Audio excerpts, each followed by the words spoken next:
our video, Container Planting Basics, we talk all about how to plant container gardens. This week's Tuesday tip looks at what it takes to build eye-catching ornamental containers. I'm Marcia, a University of Missouri Extension Master Gardener of Greater Kansas City.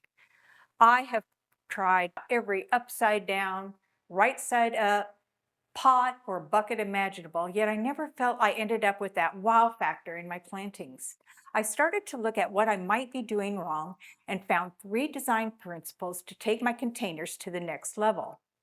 Design principle number 1 is repetition. Repetition gives harmony, allowing your eyes to flow from one area to the next. You can bring repetition into your garden space with your container choice. It might be using the same color or style line, matching pots of different sizes or shapes, or using the same shaped container in a variety of colors. If repetition in your choice of containers doesn't appeal to you, you can find repetition in your plant selections. Use all of the same textures in your plant selections, or differing plants with the same shaped leaves. Effective repetition can also be accomplished by using the same plants, like using patience for all your fillers, or you have ivy spillers in each pot.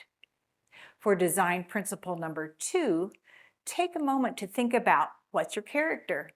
Are you creating a formal, elegant area, maybe an eclectic style, or are you looking for excitement? And last of all, design principle number 3 is the color wheel. Don't be overwhelmed by the color wheel. You know it when you see it, and we're just taking it to the garden. So let's put these last 2 design principles together. If you want a formal, elegant look, then consider a monochromatic scheme, using just one color or all of the shades and tones or darks and light of one color. For an eclectic look, use an analogous scheme. These are 3 side-by-side colors on the color wheel. Let's take it to the garden with orange, yellow, and green.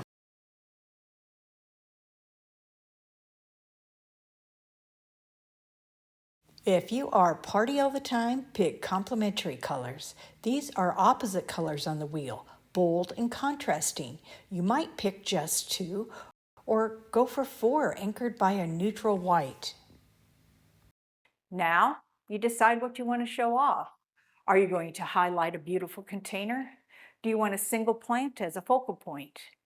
Or do you want to plant with a thriller, filler, spiller idea? This decision will help you make a rough count of how many plants to buy. We have a guide sheet below to help you count plants per container size. While it can be a bit overwhelming once you enter the greenhouse, don't worry, you've got a plan. You've got your color scheme, your focal point, and a good idea of how many plants you'll need.